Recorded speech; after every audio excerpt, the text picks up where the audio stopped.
Bismillahirrohmanirrohim.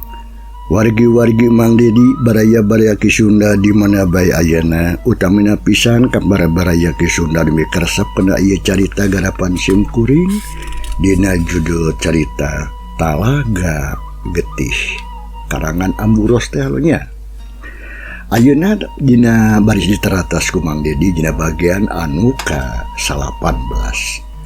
Sakumaha nu kantos ditaratas dina hancan nu katunda bagian anu ka 18 na. Pedaran Mang Dedi kasapih wajib dina mangsan badarkeun kaayaan alam ti beurang di lembur Cibodas khusus nama di bumina Abah Sanip harita keur ngariung-riung Bapak atanapi keur ngariung-riung Mbah Sanip sakulawarga. Margi harita teh memang Mbah Sanip teh kapapahitan ku maot tanya utari teh nya anu can kapanggih sirah dukikeun ka dinten eta teh. Kumaha tu para pemirsa lajengan carita nya langkung paus nama mangga urang sami-sami Bandungan ku sadayana. Mangsa alam ti beurang di lembur Cibodas.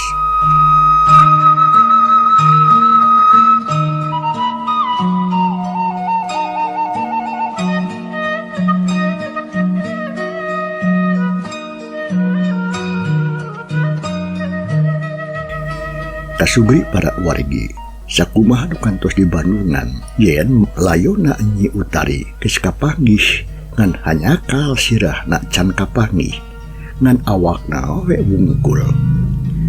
Bre di hiji imah anu sederhana harita pada ngariung loba jalma.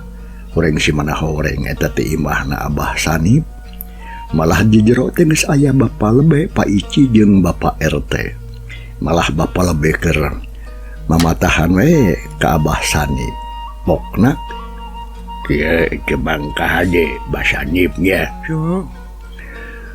Urang kudu bisa narimakeun ku hati anu sabar jeung tawakal.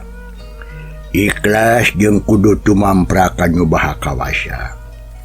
Naon sababna? Sabab ieu kajadian teh mangrupakeun takdir nu geus ditangtukeun ku mantenna. Tapi omat Kuring mah ngomong kitu teh lain boga maksud arek mamatahan ngojai kamari ka Abah teh. Tapi ieu mah saukur ngajak silih ingetan. Sangkan urang teu kalalanjoan ti kalebu dina rasa katunggaraan. Dah kitu Bapa Lebe harita ngomongna panjang lebar.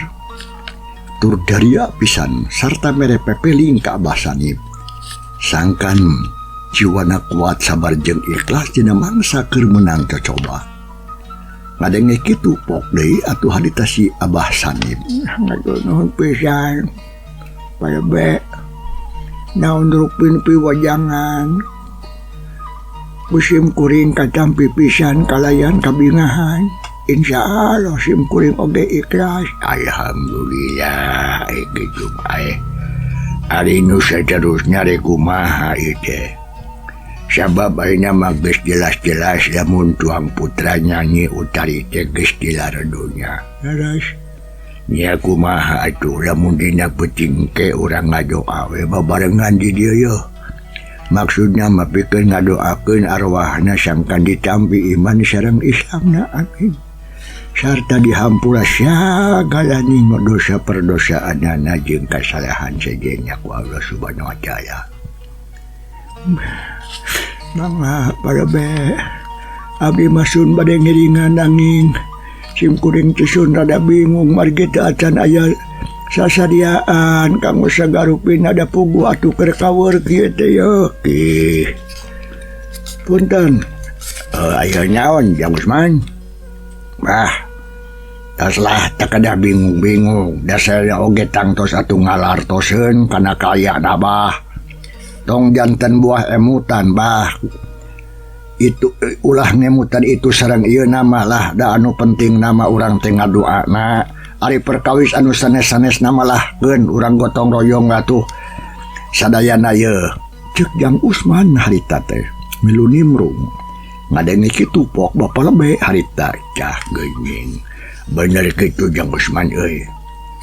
Ya kumaha ya mun engke waktunya urang baca isya nya hitung-hitung bari kemit we. Atawa maturan ka Bah Sanip di dieu sangkan teu nguluhut teuing tah. Kumaha sararea? Satuju breng atuh haritanya kabeh nyebut satuju. Pedah ditanya ku Bapa Halebe. Muhun sumuhun cenah. Sabab hayang menang jawaban serta hampir bareng harita ngawalon satuju pajarkeun teh. Mangsa alam harita teh beuki burit bae. Teu karasa alam teh keur bingung kitu mah tong geret geus reang di sarada patembalan.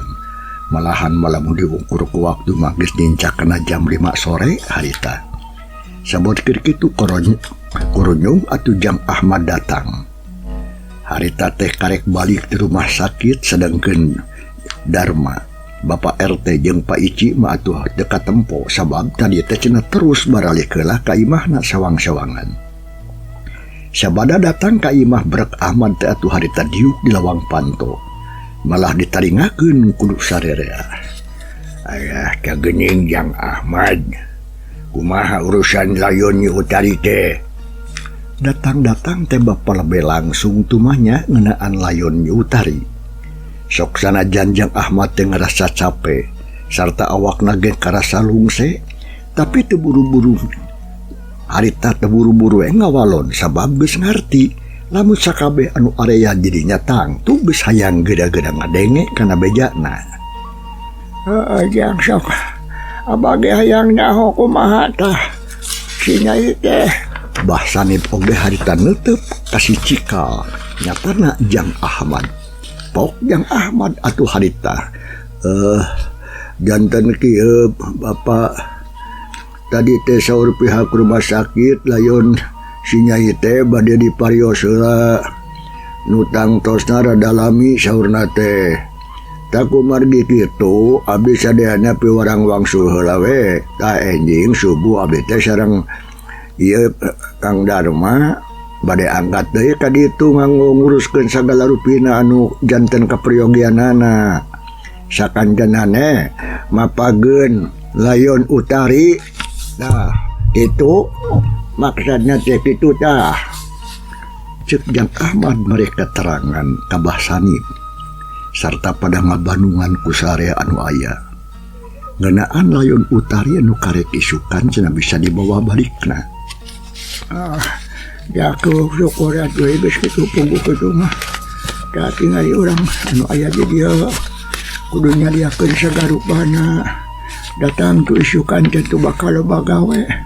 Sabab kudu mulasara layon sakumaha miskinna.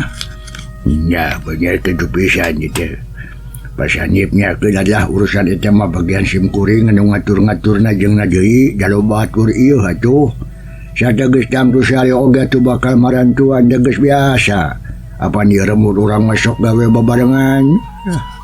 Aslinya nuhun we atuh pada beduh. Ari kitu mah simkuring teh ngaros regreg jangan sagede hate we ge. Sabab tasa susah sorangan ieu mah yo. Teu karasa susah sorangan kitu maksudnya. Hai masanya ayeuna mah kuring rek pamitan heula we nya yeuh da geus rek magrib itu geuning. Jangke baca isya insyaallah kuring rek ka dieu deui. Nya mangga tuh pada be mangga diantos ka sumpinganana. Abdi oge sami pamit bade tamit heula sada Pak Bahnya. Keun ke atuh bada isya insyaallah ka dieu deui. Sakantenana sareng Bapak Lebe. Ulah henteu Jang Usman euy. Itu dia nusidina oge nya ka dia ulah teu datang euy. Mangga Pak. Jang Usman oge harita amitan ka Bah Sanip jeung Ahmad. Kitu deui atuh jeung tatangga nu sejenna. Nya sanggis kitu mah jerat jurut atuh Palebe jeung Jang Usman tarurun ti imah. Samalah baturna oge kabeh nurutan terus baralik heula ka imahna masing-masing. Ari di imah harita teh ngan ukur aya Bah Sanip sakulawarga. Jang Ahmad terus beberes kursi oge dikaluar-luarkeun. Lantaran ngarah di imah teh teu pati hareureun teuing cenah da puguh. Bisi loba jelema anu daratang. Nya sanggis kitu mah terus we diamparan ku sama. Sawareh menangi nyeum ti tatangga.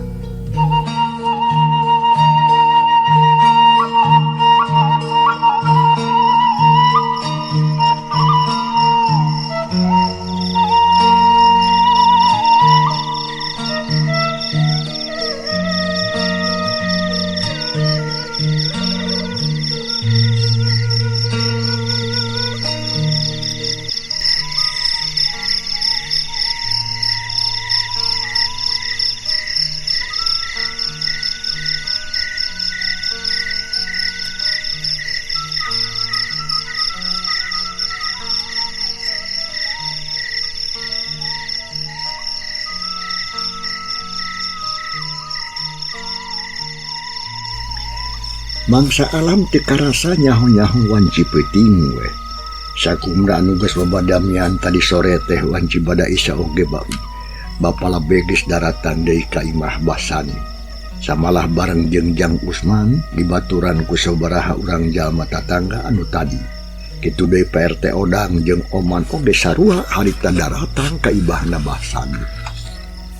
Kaayaan di imah harita jadi haneuteun lantaran loba jalma anu ngarobrol. Nah, atuh puguh we jadi mata bunga jeung mata greg-greg pikeun Basani sarkula warga mah. Jadi tinguluwu teuing sarta asak kabeberah. Malah ayeuna mah atuh si Abu Suminah oge nyatana indungna almarhumah Utari geus eling. Malah bisa milu ngariung diugikeun salakina. Sabot keur kitu di lawang panto kadenge aya nuluk salam. Assalamualaikum. Berengung atuh sare oge ngariung teh. Nemalan bari jeung ngareret ka pelabah datang nasora. Blak dibukakeun. Waalaikumsalam Jang.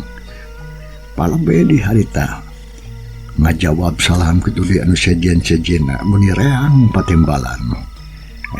Jang Dolen jeung Jang Uca sok kajor Jang. Samahan abi palabe duaan bade niringan ieu teh yo. Si Uca jeung si Dolen harita ngawalon kana omongan bapalabe bari jeung nyarenge seri. Ya sok ganjang gede ada sup kajero euy. Sok terus tong ngajaran teng di lawang da jiga nama ye. Mahi keneh tempat ye. Mangga atuh. Nuhun palabe. Ya sok bener Jang Uca, Jang Dolen sok ganjang gede ka jero euy. Bapak RT ge mayeran kana omongan bapalabe tadi. Harita asup atuh si Uca jeung Jang Dolen harita. Mangga Pak. Sup harita duarana arasup ka jero imah. Sarta terus kukek dari jeung anu sejena. Ayeuna mah geus rempeg geuningan ieu kumaha atuh lamun urang ngamimitian ngadoa teh ya bah. Ya ngarah teu peuting teuing ah. Bapak RT harita beri jeuneuteub ka Basani. Malahan maret ngareret nu katempotna keur darariuk sila deket lawang panto kamar. Ngarendeng jeung si Abu katut Jang Ahmad. Pok atuh Basani harita. Ya mangga we atuh Jang RT. Abah mah ngiringan bae kumaha saena. Jeung nade bener ngarah teu peuting teuing. Cek Basani ngawalon kana omongan Bapak RT. Pok Pak RT harita. Tah gendingan. Ya mun kitu mah sok we atuh ayeuna namanya urang kawitan. Mangga teu sok nyangakeun ka bapalabe nu tos biasa. Mingpin doa ye. Oh iya. Kitu ya.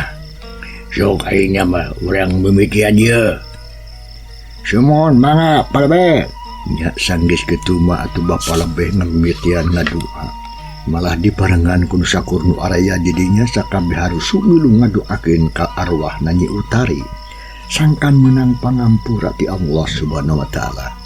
Kitu deui sakabehna ngadoakeun ka Basani sakula warga. Sangkan dibere kasabaran jeung kakuatan.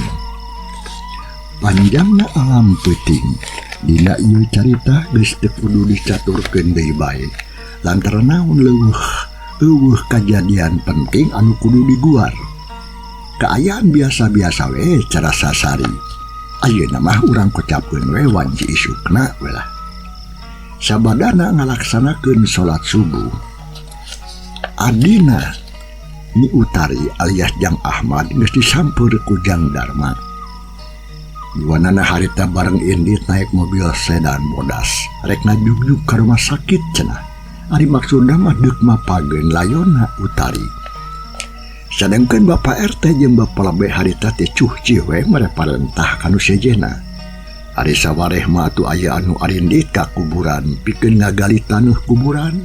Samalah si Godek atuh jeung si Gojin oge aya pipilueun jadinya jeung batur milu mantuan.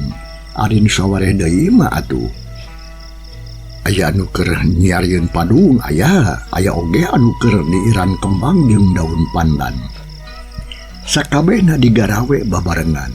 Nya atuh Di buruan imah basanip teh jadi rame loba jelema. Anu harita jelema teh keur barang gawe ngurus itu jeung ieu. Beja ngeunaan maot nanya Utari geus mobar ka kuliah lembur. Sarta jadi bahan carita sakabeh jalma. Sakumna urang lembur emeh sarerea mari rupiah prihatin ka Abah Sanip sakulawarga. Nya teu heran atuh mun dikeun ngamurubul loba jalma nu daratang lalaki awewe meningali. Samalah awewe mah atuh bari jeung ngarelek baskom anu dieusi ku beas. Aya oge anu mere amplop duit. Sakabehna daratang mari lu bela sungkawa. Samalah atuh Ibu Halimah jeung Neng Ratna oge. Indungna Darma atuh jeung si bungsu adina. Nyatana anu katalah Neng Ratna ge datang. Kitu deui Abah Icang atuh jeung Ambu Sauda sarua daratang. Malahan baringan ku Nyi Mimin anu teu eureun ceurik we sabab manehna kaleungitan kudu jadi sobat nyaeta Utari. Tapi da eta mah ngan ukur katinggalina bungkul. Da ari jajarwanana mah sarea oge eueuh anu nyaho. Kira-kira jam 8 isuk-isuk di kuburan aya saurang lalaki nu datang. Nu tayalin euwal ti Jang Odang nu rek mere laporan ka Pak RT. Pak RT, kumaha layon Utari teh parantos sumping atawa? Euy ngatuh Jang teh ge pugu acan euy. Jiga nama yo di jalan kene meureun Jang. Kumaha dari di kuburan teh geus rengse teh ngalitan yo. Tos beres Pak RT. Ngalitan mah da pugu kulobaan jadi telila sabab loba nu mantuan. Itu atuh jek Jang Odang bari terus gong cingogo digireun Pak RT. Nya lah. Syukur atuh kitu mah Dang. Jadi dia oge. Pagawean batu geus rengsengan saukur tinggal nungguan layan wungkul euy. Bapak RT ngawalon bari jeung terus nyot di ududna. Ari panon mah ngawaskeun ka jalma-jalma anu keur ngarobroh sarta pating rariung jeung baturna. Keur kitu calengkeung deui atuh Jang Odang harita. Pak RT, jep harita Odang ngomongna henteu kebat. Ari panon mah rareteret ka sisi jeung kagigir. Ai si aing aya naon Jang? Pekek nanya mah ieu teh kudu asa-asa aya naon. Hah? Kieu eta kieu Pak RT ye. Kieu teh kieu naon atuh sok ieu maneh. Sok ada ngomong naon, launan teh isin kadenge ku batur mah. Tong tarik teuing. Pak RT mencerong ka Jang Odang, ari hatena jadi penasaran. Manang omongan kitu ti Pak RT pok Jang Odang harita. Kieu Pak RT. Urang mah saheran puguh oge nya. Heueuh, lamun inget ka Nyi Utari almarhumah. Nah kunaonnya manehna teh jeung nah layonna teh bet eueuh sirahan deui. Nah diroga halaku satu galak atawa kumahanya. Diroga halaku jalma jahat. Nu galak di mana satu jadi mah eueuh. Kitunya penanya si lain teh Janglin. Ku hanya gitu ya kana caritaan omongan maneh atawa omongan maneh sabab geus nyaho kana maksudna aing oge. Nya benar pisan kitu Pak RT samalamanya kuring wungkul tanu boga pananya sarupa kitu teh Pak RT. Da batur oge sarua nya dipikir-pikir mameureun kitu ge. Nah naonanya anu geus ditumibah ka dirina Nyi Utari almarhumah jeung deui di mana sirahna tah ieu. Sabab kamari waktu kuring teuleum di Talaga teh jeung Jang Ahmad jeung adina Utari atuh si Oman ieu tah nada teu kapanggih hulu silahna mah. Esdu ning mata heran puguh gue. Samalahan mah ditiangan ku tiluan oge nepikeun ka di kuli bak. Nah salah batu di korehan. Tapi da keukeuh sirahna mah teu kapanggih. Kitu Pak RT. Ieu jang-jang nekeun puguh dewek oge sarua heran jang. Malahan mah jadi asa kapikiran ye. Jeung boga sangkaan boa-boa cekeng teh Nyi Utari teh dibinasa ku jelema jahat. Sabadong teu halaku satok galak batu da geus tang tuh bakal aya tapak-tapakna dina awak meureun. Tapi da geuning ari dina awakna mah teu katempo bared-bared acan dia gana. Tapi lebah beuheungna eta mah jiga tapak ditebas ku bedong tah yuk jaga yang meni gitu tapak lagi matak ging di apa nuna nempok malahan mematak meringkak bulu punuk mata kukurayan komo abdi mah PRT muni asa sing sariak paranas tiris awak teh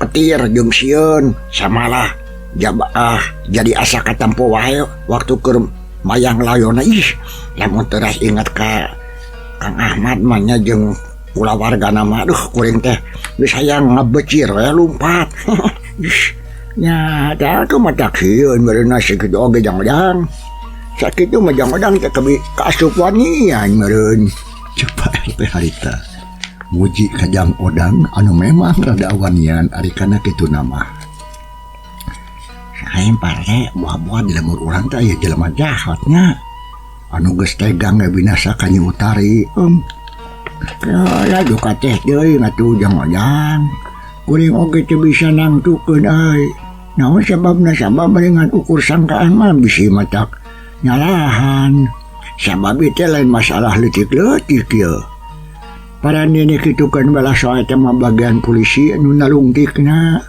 nya urang tungguan we hasilnya atuh gak pasti jangan kejahatan mah awal akhir ge bakal kabuka ge da sok nya atuh nya bener Pak RT moga-moga we nya ulah lilanya sabab salara oge tuh hayang nyaho kana sababna teh sabot Pak RT jeung Jang Odang keur gunter ngobrol nang kadenge di jalan desa aya sora serine ambulan anu bisada sorana tarik es tuning mata kuas jeung mata ketir dah ya ge mah geus datang baurat dah aya sarhini sarino sabab kadeng aya sora sarino ka dieu teh ceuk bapa bae harita ngomong ka Pak RT bari jeung dangdak deng-deng ngadedengekeun sora sirine nya juga namanya datang ayo atuh dak euy balabe urang ka ditu ya harta kene jeung atuh Pak RT nangtung kitu deui Odang jeung baturna laliumpang buru ka sisi jalan nya gini tuh ayo tuh da geus beres sagaru pada ge yo ceuk bapa lebe deui bari gura-guri nuturkeun ka Pak RT kitu deui anu sejenna baranggok teh kasih jalan letela bener we nyapak mobil ambulan samalah Darma jeung Ahmad oge atuh geus aya di dinya terus layon teh dikaluarkeun tina jero mobil dina kayaan kitu mah geus rapi sarta benang bungkus ku boy nya terus atuh ditaekeun harita kana pasaran sarta terus dibawa ka masjid anu saterusna mah disolatkeun ku sarerea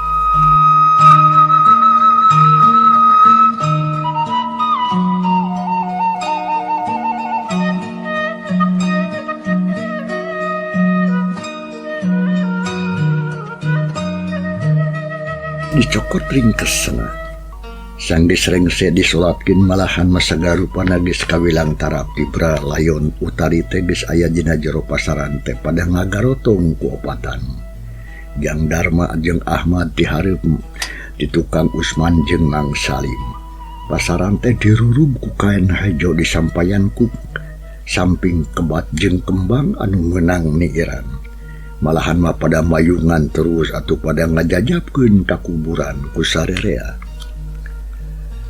tikung sila oge harita geus anjo ka kuburan nya terus atuh haita layon Utari anu teu aya sirahan teh harita kena oge dikurbkeun ku Den Darma nu jadi buah hatena anu geus eureun teu eureun carindak dak mumar cimata samalah teh kasawang ku dirina lamun saatna harita sagala cita-citana jeung harapan hirupna geus dirarancang ti jauhna keneh jeung Utari sedangkeun kiwari kudu milu dikubur bareng jeung jasadna Utari panutan hate akang pileuleuyang geulis urang teh geuningan teteh la kudu papisah sarta asa kabeh cita-cita urang ayeuna mah geus pasti moal bisa kabiruyungan sabab ayeuna mah urang geus aya di alam anu beda kitu ceuk gerentes ting hate Jang Darma malah merebay cipanon keluar masihan pipi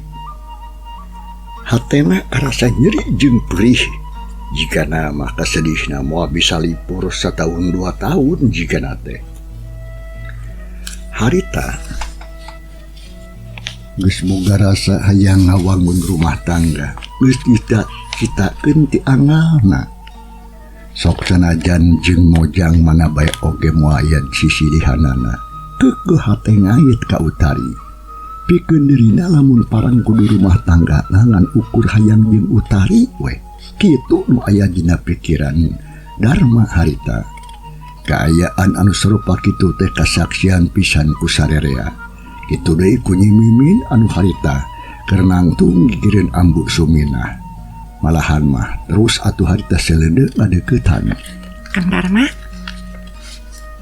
moge akang cing sabarnya da geuning ayeuna mah tos kieu kebuktosanana Utari tos teu aya.